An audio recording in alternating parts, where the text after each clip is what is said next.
Hello everyone, g'day.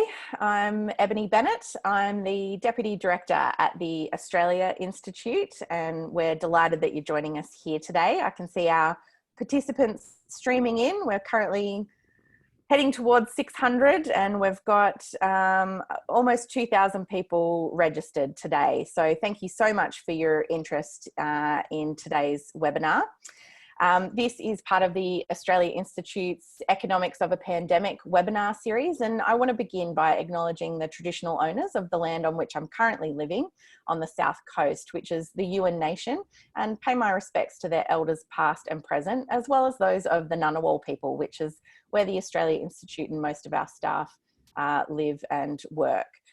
I want to acknowledge that sovereignty was never ceded and this always was and always will be Aboriginal land. For those of you who are new to the Australia Institute, we are one of the country's most influential think tanks and we're normally based in Canberra. Of course, we're all working from home at the moment, but I do want to thank all of our supporters for joining us online. And I want to thank everyone who's joining us today for the first time, particularly everyone who found out about us through the monthly or through Crikey. We're so thrilled that you're here and can join us for this. During this pandemic, the Australia Institute is aiming to do these webinars at least weekly, but the days and times sometimes vary. So make sure that you're subscribed at tai.org.au so you don't miss out. And just a few tips before we begin today to help things run smoothly. Please bear with us. This is only our fourth webinar and we still kind of have our L plates. Last week, I forgot to turn the chat function on. So hopefully we've fixed that this week. If you hover over the bottom of your Zoom screen, you should be able to see a Q&A function where you can ask questions of our panelists, and you can also upvote good questions from other attendees that you think should be asked. If you would like to ask a question of the panelists directly, use the raise your hand function, and during the second half of the webinar I'll try and call on you individually. If we do get Zoom bombed, which has happened to a few people, we might have to temporarily disable the chat function, but hopefully we'll all be good today. And lastly, this session is being recorded and it will be posted on our website and we'll email it to you after the discussion in case you have to step out.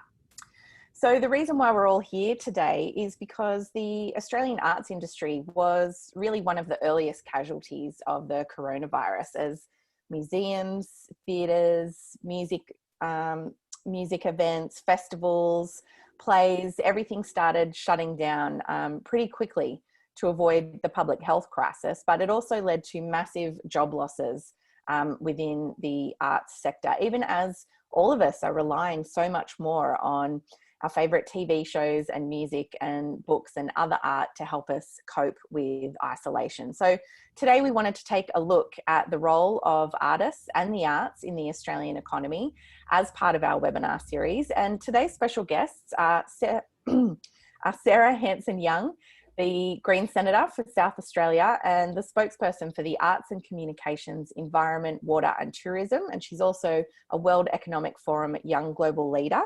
Melanie Tait is an author and playwright of the sold out Appleton Ladies Potato Race, which is amazing and you should all see it, as well as the upcoming A Broadcast Coup at the Ensemble Theatre in North Sydney, as well as the Vegemite Tales, which she staged in London many years ago. And she's the author of the book Fat Chance and currently the executive producer at the Mamma Mia podcast network. And joining Sarah and Melanie is the Australia Institute's chief economist, Richard Dennis. He's the author of several books, including Econobabble, Curing Affluenza, and Dead Right, How Neoliberalism Ate Itself and What Comes Next. Now, I have to put Richard's video back on, but thank you so much, everyone, for joining us. We've got Richard back. Thanks, Richard, and thank you and welcome to all of you. Thanks for joining us today.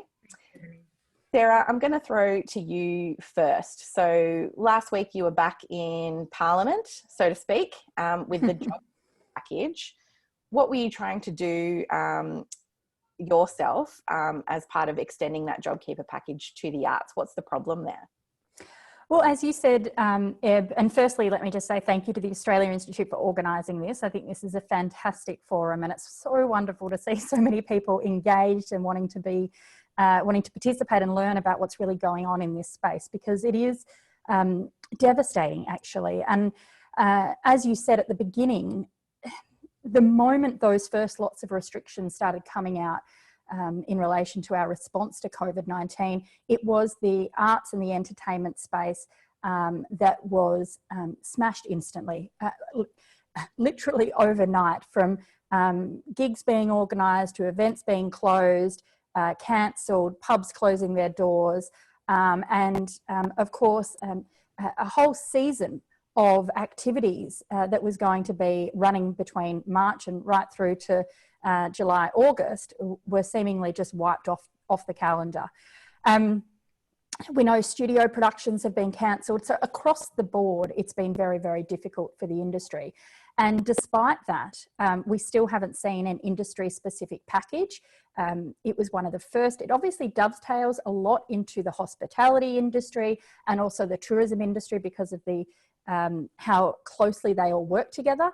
And so it's not just the arts and entertainment. The flow-on effect has been for even more workers beyond that. So when we got to Parliament last week and the government was finally debating and discussing the wages guarantee, the subsidy, the JobKeeper package, we wanted to make sure that the arts and entertainment space were going to be looked after. Sadly, that hasn't happened. And the reason it hasn't happened is because the way this industry works means that people rely a lot on kind of contract by contract, gig to gig engagement with employers. So a lot of people miss out because of that requirement that casuals had to be with the same employer for 12 months. And then there's also a whole lot of issues in relation to freelancers and sole traders that just are not captured by these rules the way they are. So, you know, for example, if you were somebody that was working on the Byron Bay Blues Festival, you may have been working on that for the last 5 or 6 years. And so you'd be employed through a company in relation to that 5 or 6 times, but you're not employed by them for 12 months. And so therefore you're not eligible. Of course, a lot of the other ways that these projects are set up, if you're in a studio, you're filming a production, often there is a company that is effectively set up just for that project. And because of that, you can't compare your income month to month or from March this year to March last year. So it really, the government missed the understanding of how this sector operates notionally. And as a result, we still have hundreds of thousands of people out of work with very little prospect of what's going to happen next. However, let me be really clear.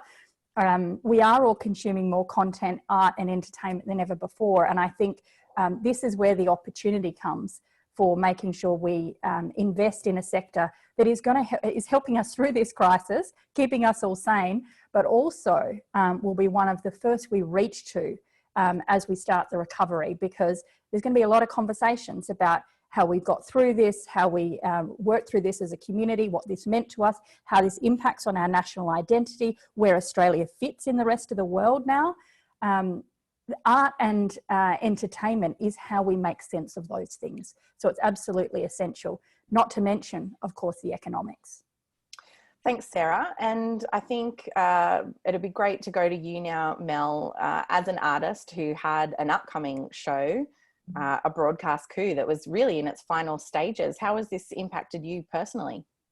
Thanks very much for having me, Ebony, and to the Australia Institute for doing this. So my show, A Broadcast Coup, which was a brand new Australian play, was 4 days into rehearsal when we got the news that we wouldn't be putting on the show. So what that involves is, like I said, 4 days into rehearsal, we had the production coming up a little bit later. We would have actually opened this week. So we were shut down around March the 16th.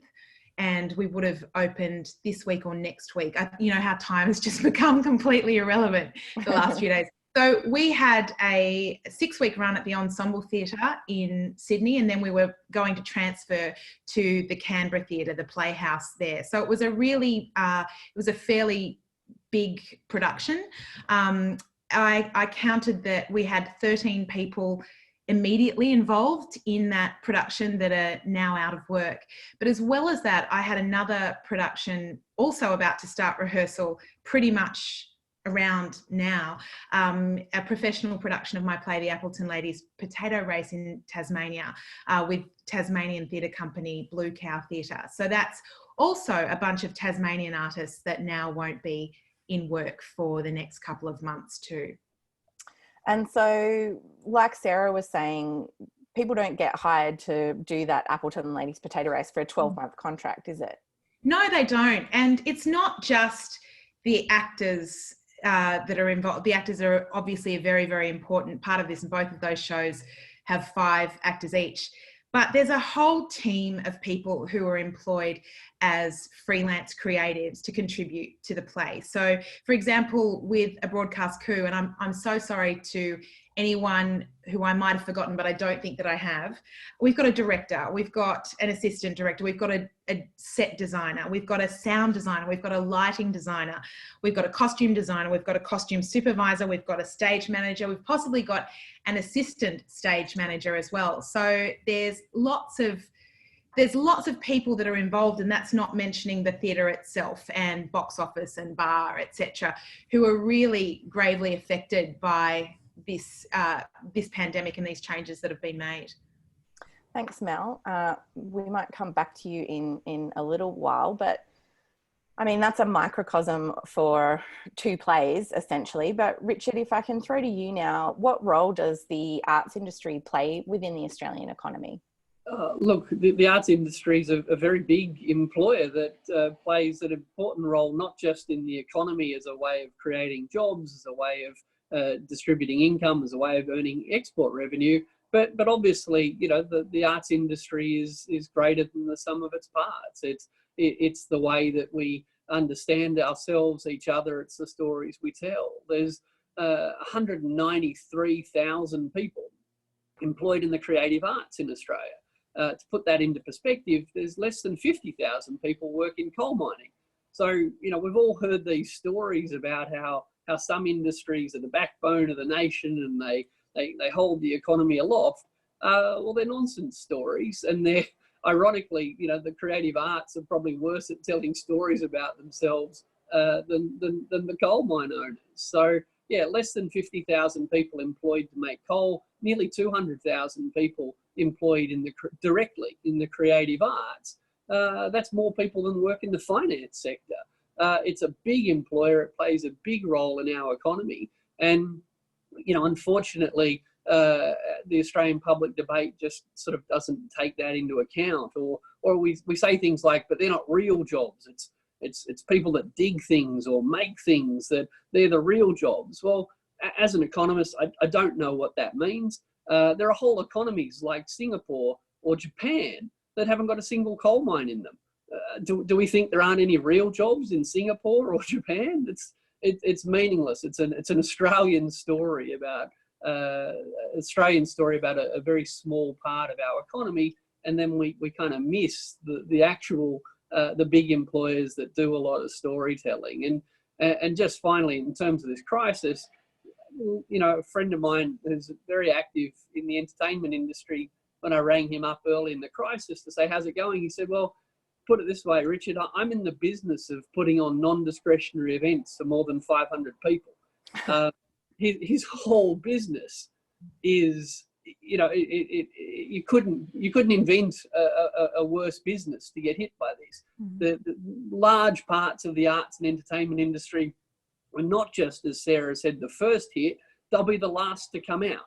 So for all sorts of reasons, not just cultural importance and economic significance, but just if we look at how this virus is hitting our economy, what's the first thing it hit? Large discretionary events for more than 500 people. What's the last thing we're going to put on? Probably large discretionary events for more than 500 people. So yeah, I think there are lots of good reasons, economic, cultural and equity, for why we need to take supporting the arts more seriously than we have. Sarah, I'll come back to you in just a tick, but just a reminder for everyone who's on with us now, and I can see we've got people from Susan in Adelaide to someone from Hobart, Craig from Hobart right at the beginning. So we've got people from all over Australia. Thanks for joining us. If you do have a question for any of our panelists, if you'd like to raise it in person, there's a raise your hand function and I'll call on you a little bit later. But also we've got a Q&A function. So you can type in a question and we'll see it and ask it of the panelists a little bit later. And you can upvote questions that you think should be answered. So a couple of you should find those by hovering over the menu at the bottom of the screen here. Sarah, Richard was talking just then, I guess, about the overall role in the economy and comparing it to other sectors of the economy, but we are seeing, bailouts for airlines and other things. Is there a recognition in Parliament of that there needs to be something happen for the arts industry, or it's more or less been ignored? What's your sense there? Look, I think up until now it's been, sadly, while the minister is Paul Fletcher, Minister for Communications and Arts, and he's been listening to the sector, but I'm not sure he's really heard what the sector actually need. I've actually got a meeting with him tomorrow, so I'm looking forward to putting some of these issues directly to him again. But look, there's been some responses. There's been some a small amount of money go to Support Act, which is a charity that helps musicians, in particularly those doing live performance, to try and help them put food on the table. It's very kind of basic type of charity, but that's not enough to keep a whole industry alive. There's been nothing at this point for the kind of broader art sector. Look, we really need a sector-specific rescue package, and like Richard has said, the coming out of this COVID-19 crisis, we're going to need stimulus in this area, but also the advantage of investing, I believe, through a rescue package that would also be a recovery package, would be to create jobs and get that money sloshing around in the economy very quickly if you were to fund an Australian content fund so that those who make screen productions could access it, a package of money for live performance so that people can be supported for planning what happens after those non-discretionary events, as Richard calls them, could be put back on. Authors, of course, need to make sure they're not forgotten in all of this. The Minister today has just, literally in the last 45 minutes, announced a massive change to the rules of broadcasters in Australia and the amount of locally made content that those broadcasters have to show. That's going to be very, very bad news for all those in TV production, screen production in Australia. Unless we put more money on the table, unless there is an Australian content fund, I really fear now that we're going to see massive job losses in the screen industry.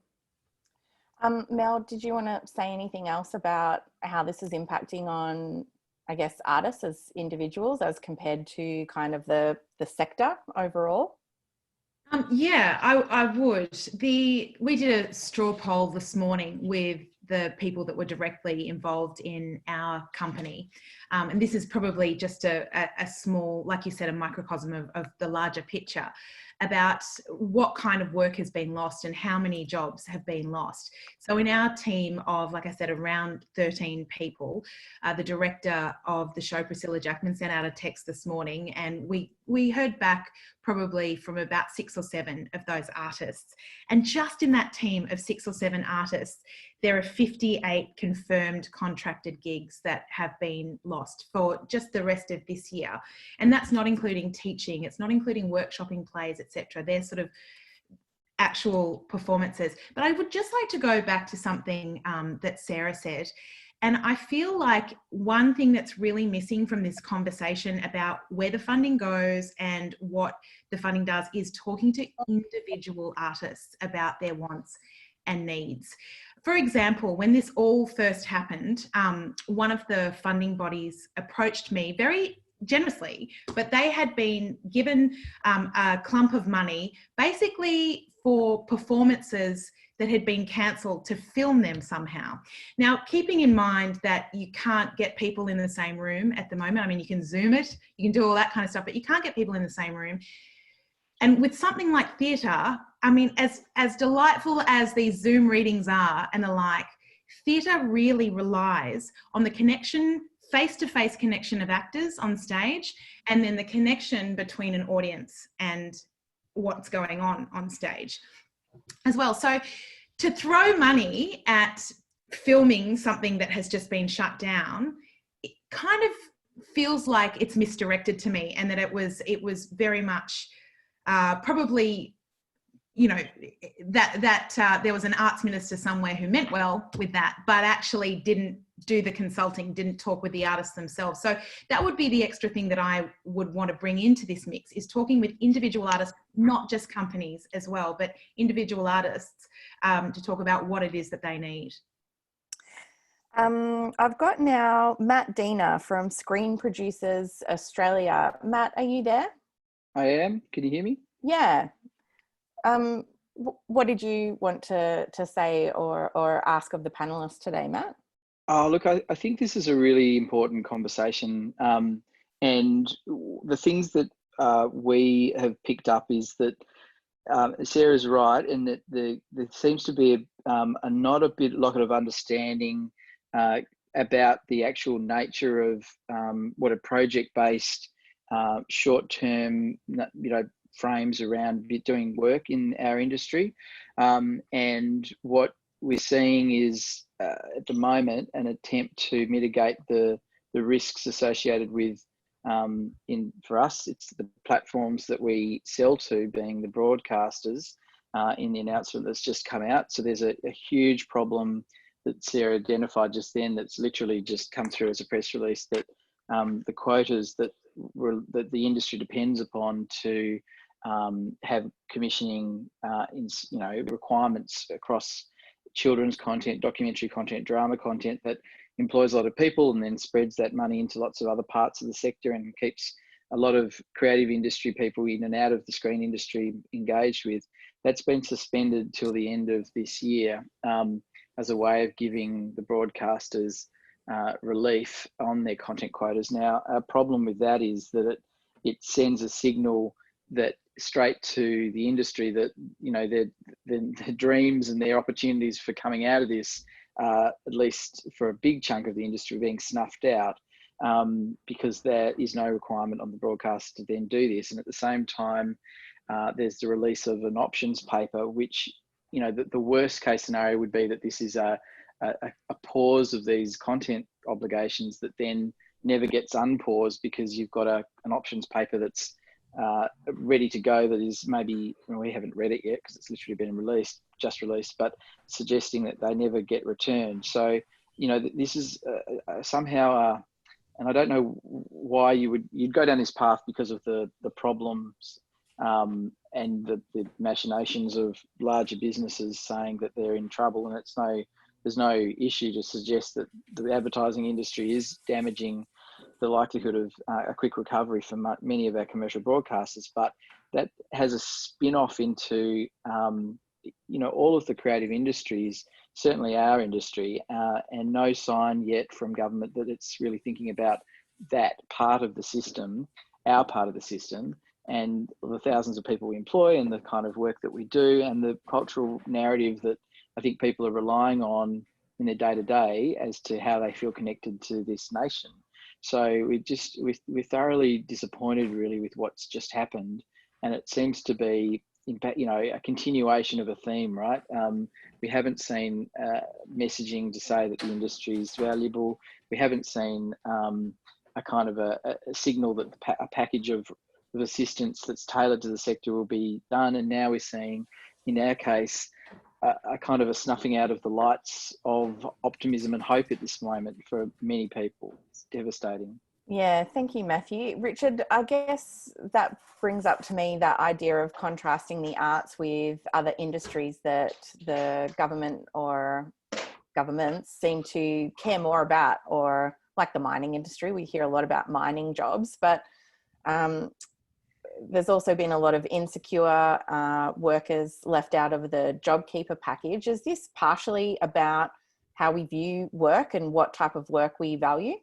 Oh, absolutely. You know, again, how ironic that the industry that are there to tell Australian stories, you know, their story is being overlooked here. We have a very traditional version in Australia of what real jobs are. As I said, coal mining or making cars, that's proper. And all these people working over here in arts and entertainment, somehow, both politically and from an economic point of view, we talk as if they're less important. And similarly, you know, this announcement, we've literally only heard it half an hour ago, but the idea that what we're going to do is we're going to help the broadcasters at the top of the supply chain. So the people who broadcast content, we're going to reduce the restriction on them, reduce the obligation on them to literally buy Australian content in order to improve the business circumstances of the broadcaster at the top. But what we've actually done in the middle of a crisis is actually load up more pain and load up more costs on all the people that make that Australian content. Now, you know, again, literally just had a quick look at it before this webinar started, but how absurd. I mean, if anything, you'd think at the moment we would be increasing the obligation on Australian broadcasters to produce more Australian content.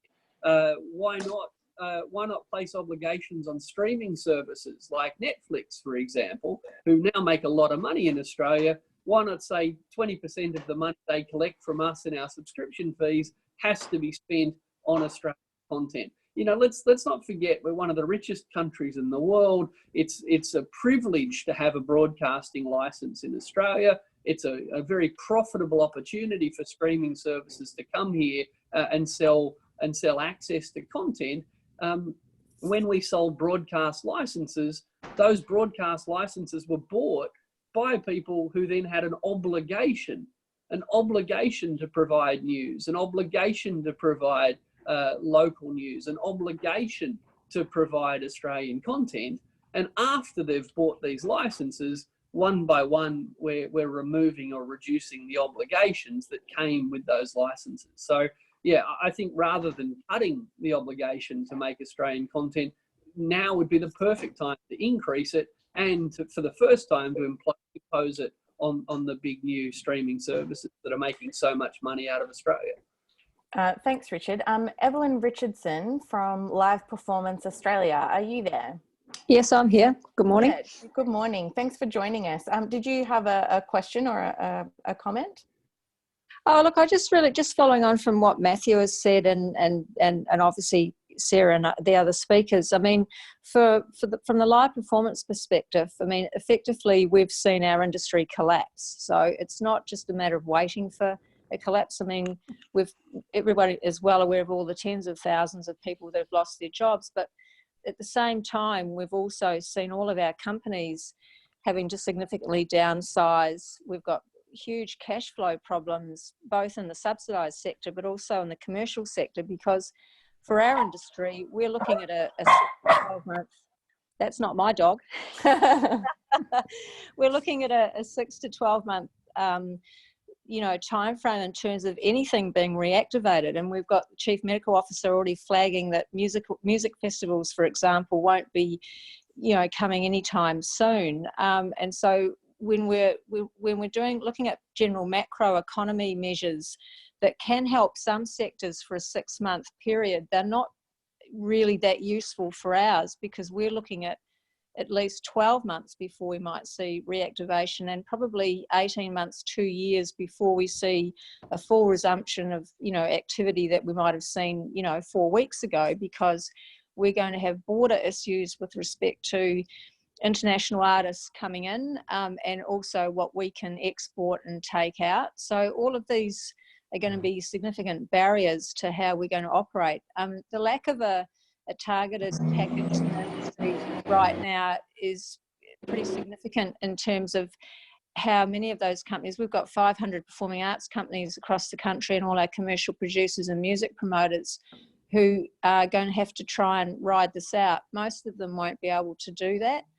And at the same time, without those targeted measures, I mean, we are starting to scope a recovery plan, but for our recovery, we're looking out 2 years, and the industry, we will not look the same on the other side. We're going to see significant structural change, and what we look at in terms of our arts and entertainment sector that we've taken for granted for the last 50, 100 years, we won't look the same in 12 months, 18 months time, and that's even with government support, which we urgently need. But the impact of this is just so significant, and without a plan or a time frame from government at this point in time, because they can't give us one, then it's really going to be a question of what we can do over in those sort of 6-month blocks to get through to the other side, and then restructure our industry so that we can move forward. Yeah, thanks, Evelyn. I'm going to go to one more person that I know is here from within the industry, and then we might start going to some other guests for your questions. And I can see we've got a number of questions in the Q&A there, so thank you very much, everyone. Do I have Bethwyn there from the Australian Major Performing Arts Group? Yes, hi Ebony, and thank you for this initiative. It's great to hear from everyone, and from Evelyn and Matt. So with the major performing arts companies, they've also been doing very scenario planning, and they've got solvency issues and issues with several of their contractors, as Melanie was saying, falling through the cracks and not getting support. And sometimes these are people that are working with the companies over 6, 10, 20 years, but they come in for specific gigs each year. That can be even musicians at the Brandenburg Orchestra and so on. We've just seen an email out today that all of the Melbourne Symphony Orchestra musicians have been stood down. Some of those fortunately do get JobKeeper, but I think that's what's really important is this is a sector that's way ahead of the curve in sort of the gig economy, and it's where the rest of the economy was supposedly going. And it shows a real lack of understanding that we are small business. But yet when we hear the conversations about small business, we don't fit. We are the gig economy, we are nimble, and yet somehow that's become a liability. And I couldn't agree more with what Evelyn was saying, that this rebuild is not simply about going and putting our costumes and dusting the stage and getting back there. There's a lot of rebuilding that needs to happen. And we also have to worry about the suppliers. So even in the subsidised sector, we're still hiring lights and sets and building and construction. It's a whole ecology. But we're also engaged, I was talking with some of the community arts people yesterday. It's a sector that works from the smallest individual regional town with a small museum and volunteers with some writing and reading that might go on and be shared, to some of our largest major musicals as LPA will represent, or the opera and so on. And the value is the two things that we're talking about, the social value and the economic value. And somehow we can't wedge those two things against each other. We're the full package. Yeah, thank you, Bethwyn. I think that's a really good point. Melanie and Richard, I might go to you on that. Melanie, you've been a freelancer, I'm sure, for many years of your life. Do you feel like there's any understanding whatsoever of the nature of the work and why that's proving so hard for the government to capture and include in its income support systems? I'm not sure that the government do have a proper understanding of what it takes to be a freelancer. I mean, Bethwyn made a really great point there, that as freelancers, and I have to point out, I'm one of the lucky people at the moment that I'm not a freelancer at this time. I've actually got a job in media, which I'm really very grateful for. But like you said, have spent quite a while as a freelancer before. Freelancers are small business people, and for want of a better word, we're kind of hustlers as well. We are always looking for work and looking ahead at where the next work can come from, and the complete vacuum of that is really, really frightening for people.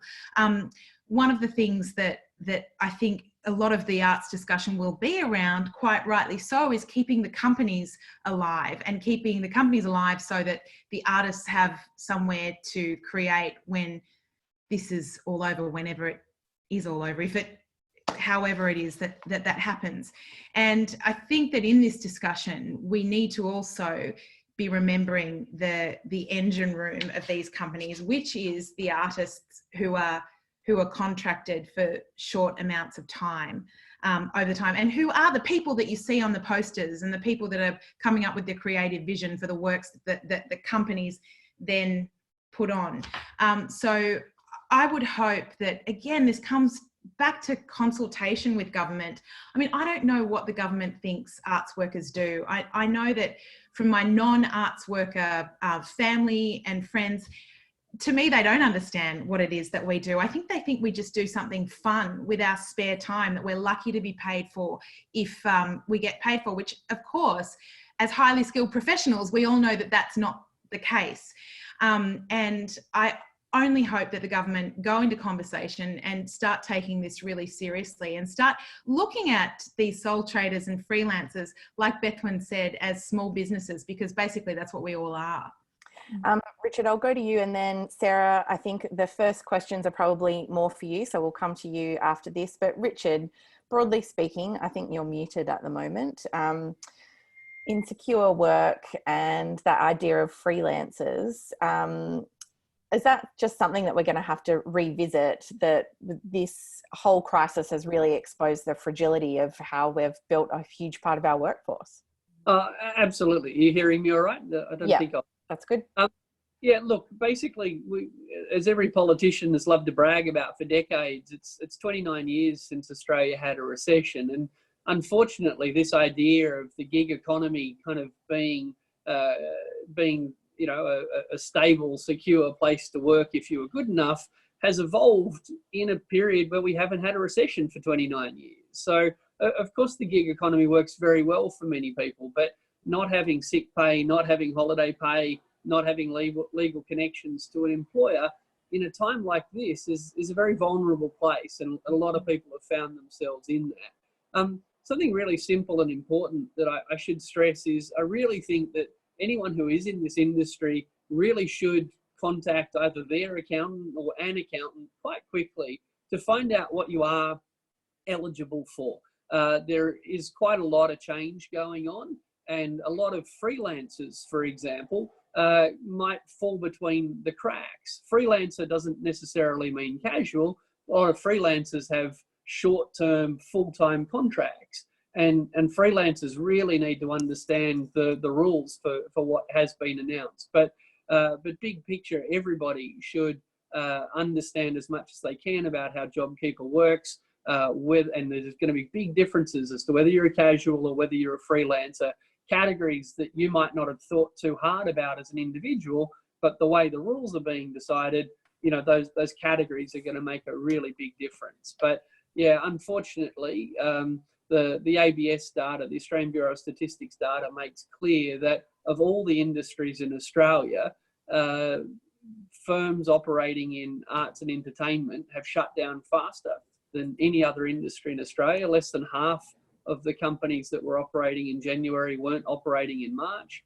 That's the biggest impact of any industry in Australia, and the proportion of people working in that industry that are part-time, casual, freelance, again, the different things, the proportion is very, very high. So, and really, yes, in the long run, I think we need to try and unscramble that omelette, but in the short run, it really is important that people look in to the specifics of what's available, because those edges of those categories are going to make a lot of difference to how much money some people get and some people miss out on. Ebony? Yeah. Can I just add something to what Richard was saying about information seeking? Yesterday, Ainslie and Gorman Arts Centre in the ACT, and this might be worthwhile information for any artists who are watching now, did a really great explainer with an arts lawyer about how you can negotiate Centrelink and where you fit on that spectrum. And it's really worth checking out. It's on their Facebook page, and it's Ainslie and Gorman Arts Centre in the ACT.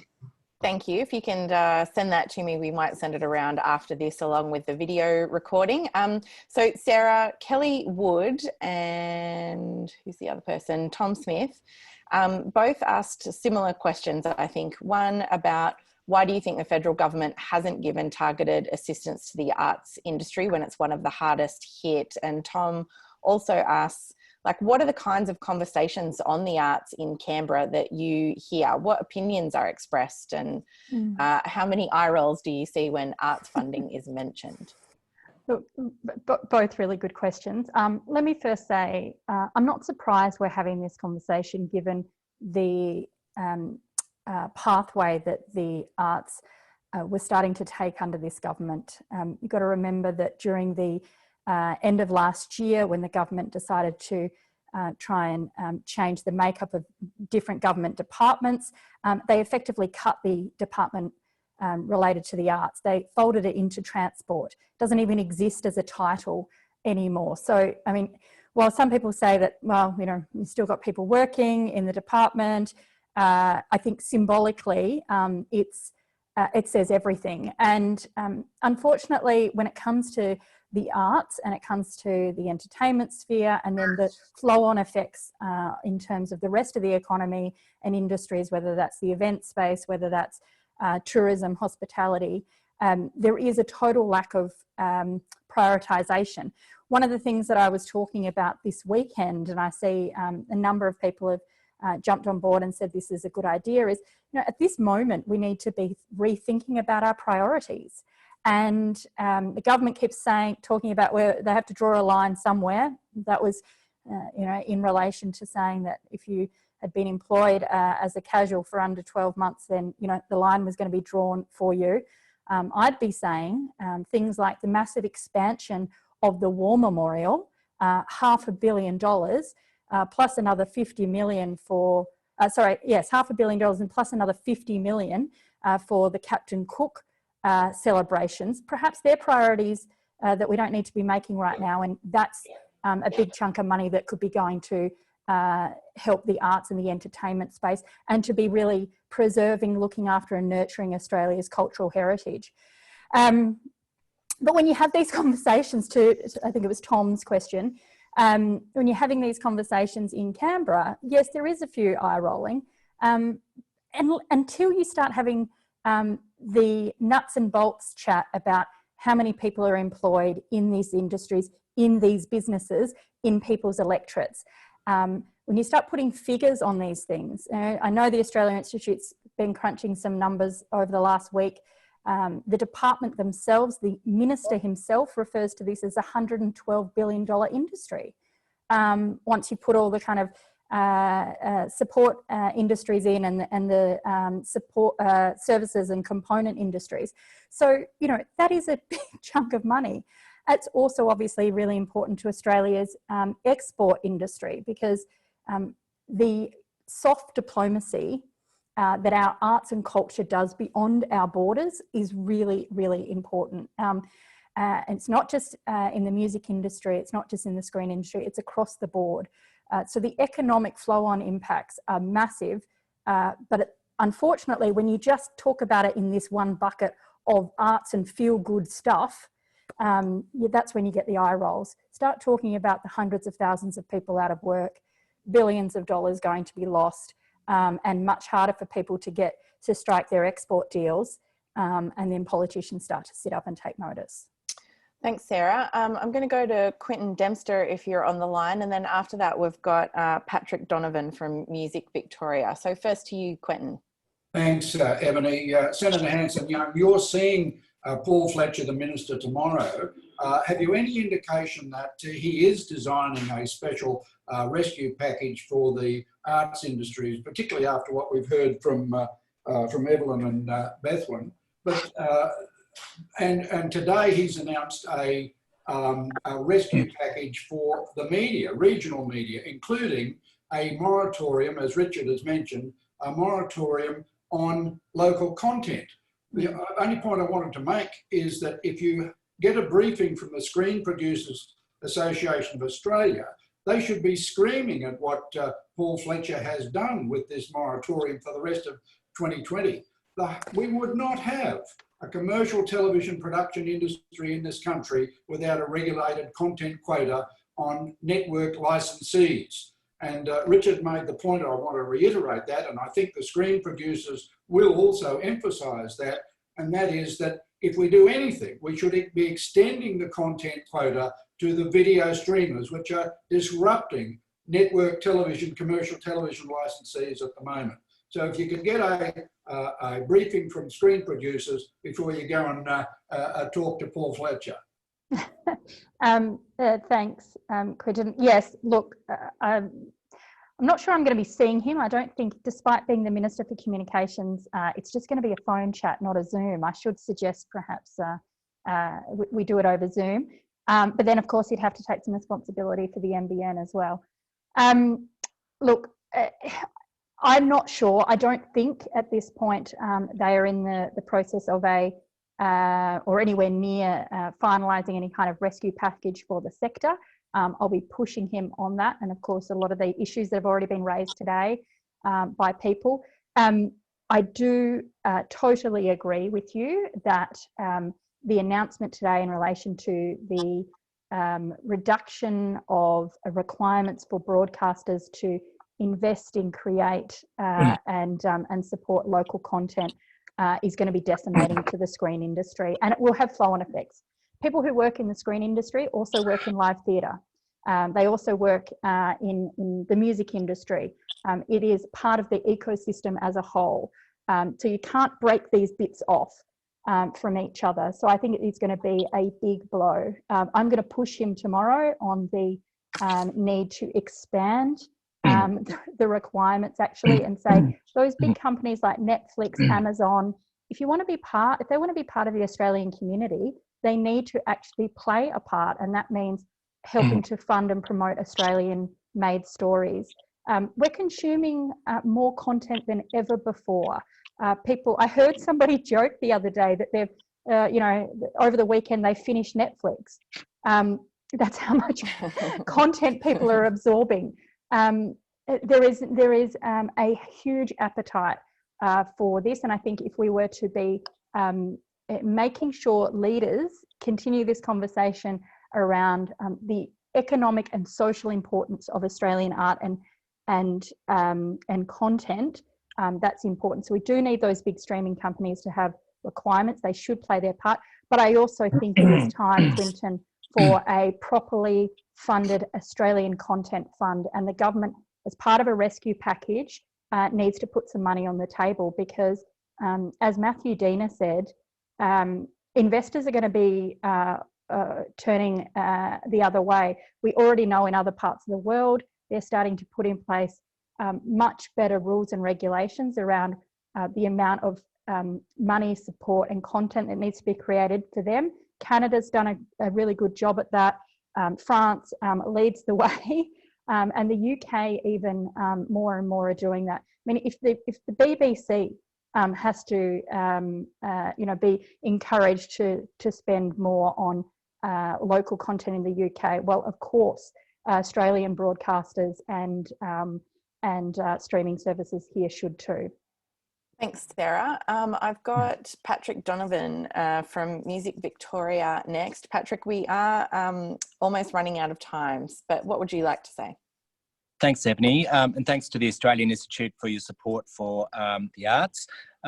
I have only just joined 15 minutes ago, so apologies if this is repeating another question, but just really we need to discern between the crisis requirements now, which have been outlined through the live performance proposal, but also the recovery phase is really important. For instance, the government had committed to rolling out a First Nations and live music 4-year programs from July 1, we don't necessarily want them tapping into that for emergency crisis relief, because we still need those funds to support the development of those sectors through the recovery phase. So I think it's really important that we are lobbying for crisis relief at the moment, but not tapping into those development funds.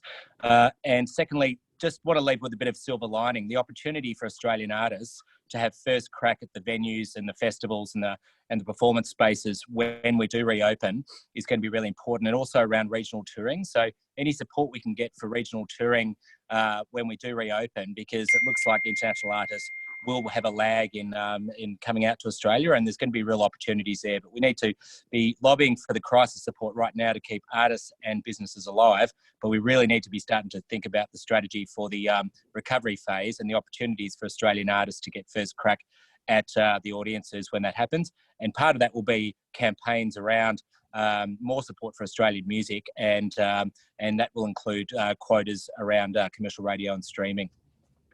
Thanks, Patrick. Melanie, I wonder if I might ask you about that. You talked about Appleton Ladies Potato Race going down to Hobart. Was it also the type of thing that was going to go to other regional areas? And how important is regional arts? Regional arts is vitally important. That particular production that was shut down recently was a production by an independent professional theatre company in Tasmania called Blue Cow Theatre. So that was giving Tasmanians work, very, very important in regional Australia, because artists, if we think about the artists that are working in the city, like the ones that I mentioned earlier, and all those jobs that are lost, they tend to work 100 times more than artists in the regions. It's so much more difficult for them to find paid professional work. My play, the Appleton Ladies Potato Race, had a separate tour happening next year down the east coast of Australia. We're not really sure whether that's going to happen. One of the things that I think concerns me, and I guess many of us that are in the live arts space, is the longer that this goes on, I'm not sure how long it's going to take for people to feel safe to come back and engage anymore in the arts. And I guess that further to what Patrick was saying, that's probably something that needs to be considered when planning for the future. The longer this goes on, I suspect the more it's going to become a muscle memory to avoid sitting right next to somebody, to avoid being in a crowd at a gig and the like. And that's something we really need to consider too, which I think is the sort of scariest part of this. But it's really important, like Patrick was saying, that we do start making those plans for whenever they are. Can I just add to that? Yeah, go, Sarah. If that's okay. Melanie, I think that's a really important aspect, and that's about building confidence into the recovery for the whole sector, but also us as a community. And, at times of crisis, it's been artists who have tended to be there at the forefront. During the bushfires, who was it that went out and organised the fundraisers straight off the back without even being asked? It was Australian musicians and Australian artists. Right now, artists sitting in their homes and uploading funny videos for us to all watch on Instagram and Twitter, and trying to keep enthusiasm and hope alive. Through recovery, it's going to need to be us giving confidence back to them as well, and in return to the rest of the community to say, we've been apart for this long, but actually we're going to all work together to make sure we can kind of come out of this bigger and brighter, not worse off. And I think engaging that confidence is going to be so important to the healing, not just of artists, but of the whole Australian community. Yeah, thanks, Sarah. I think that's touched on another question in here from Erin Milne that was kind of just talking about, she's an independent producer in Melbourne, and a thread in the conversations with all her friends and colleagues at the moment is they feel like they've got very little capacity to survive this upheaval and little to no appetite to snap back at the end of it. So that idea of, I think, confidence is going to be an important one. But I did just want to finish on Catherine Lloyd's question, and I'll open this to all the panelists to wrap up. But Catherine's talks about, there's a conversation in the chat about the narrative that Australia has about the arts, and how do we collectively change the narrative for the arts and its value in our society? Richard, I'll start with you. You're asking the economist to tell the story. Tell a story. Look, big picture confidence. You know, the idea that real jobs in Australia involve coal mining and making cars is absurd. It's absurd, and anyone that works in the arts just can't take it seriously. You've got to talk confidently about yourself. I mean, you know, Vivid in Sydney, the Light Festival contributed $172 million to the Sydney economy. Is that important? You bet it is. Is it wonderful? Yeah, it's actually wonderful in addition to the contribution it makes to the economy. So I really think that the industry needs to be a lot more confident in the way it talks about itself, and other industries aren't shy about saying, hey, we do a lot for you, you should do something for me. I mean, we've just spent $200 billion in the last month. 1% of that would be $2 billion. Does the arts and entertainment industry deserve 1% of it? Maybe it deserves 2%, which would be $4 billion just for this industry. Like, how much of the 200 do you think you deserve? And you've got to tell a story about why you're just as entitled to it as anyone else, or given all the data on how it hit entertainment first and will last the longest, I reckon you're entitled to more.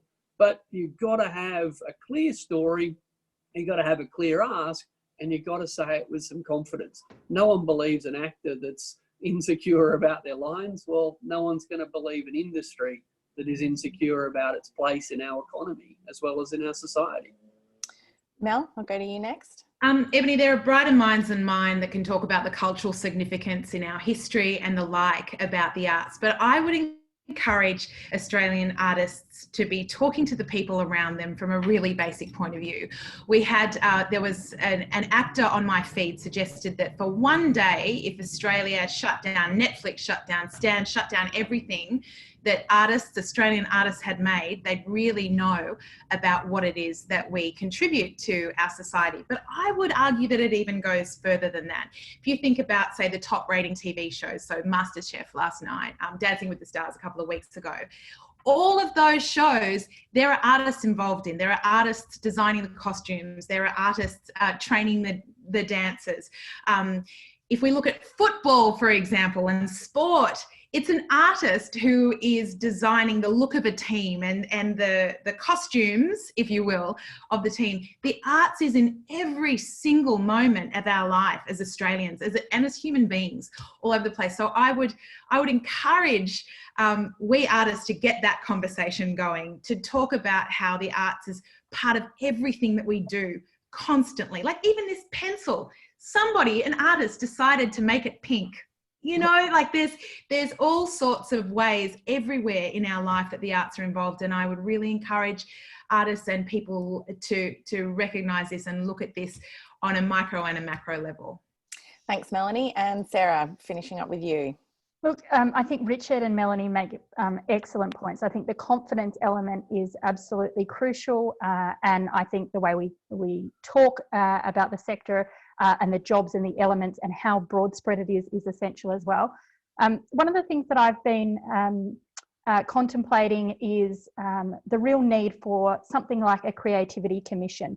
We have a productivity commission, we have a human rights commission, we have all of these other types of bodies that oversee things that are important, and creativity is essential. It cuts across all parts of the economy, all parts of our lives. And I think as part of changing the narrative, talking about how widespread, how influential, how important it is through some type of national advocacy body like a creativity commission would be a really, really good step forward. Because it's not just this crisis, it's what happens next. And if we don't get this industry off its knees and ready for recovery and singing and dancing and doing what it does well at the end of this, I think there's going to be a huge cultural deficit, not just to local communities, but to Australia on the globe. So yes, talk with confidence, tell those stories and understand how widespread creative Australia is. Thank you, Sarah. We'll wrap it up there. Thank you to all our guests today, Senator Sarah Hanson-Young, playwright Melanie Tait and Richard Dennis. And thank you everyone for your great questions. I'm sorry we couldn't get to all of them. Thanks also to the other industry representatives that we heard from: Matt Diener from Screen Producers Australia, Evelyn Richardson from Live Performance Australia, Bethwyn Sarau from the Australian Major Performing Arts Group, and Patrick Donovan from Music Victoria. Thank you for your contributions. I know the arts industry is hurting at the moment, so it's great to hear from everyone. If you are in a position to chip in a few dollars to help the Australian Institute cover the cost of these webinars, which aren't free to host, please donate on our website at tai.org.au, because every little bit helps. And there are a couple of charities accepting donations for the arts, including the Victorian Actors Benevolent Trust. So I encourage you to check those out as well. Please join us next week for our webinar on the media with special guest Quentin Dempster, who asked a question here today. That will be at 11 a.m. next Wednesday, the 22nd of April, and we'll send details on how to register by email to everyone who registered today. And while you're at it, make sure you're subscribed to our podcast, Follow the Money. You can get that on the podcast app or wherever you listen to podcasts. Our latest episode, Richard, who you've just heard from today, talks about how economists value your life. And it might be a conversation that you're expecting. I found it fascinating. And please stay home if you can, keep washing your hands and stay safe. Thank you, everyone, and we hope to see you next week. Thank you. Thank you.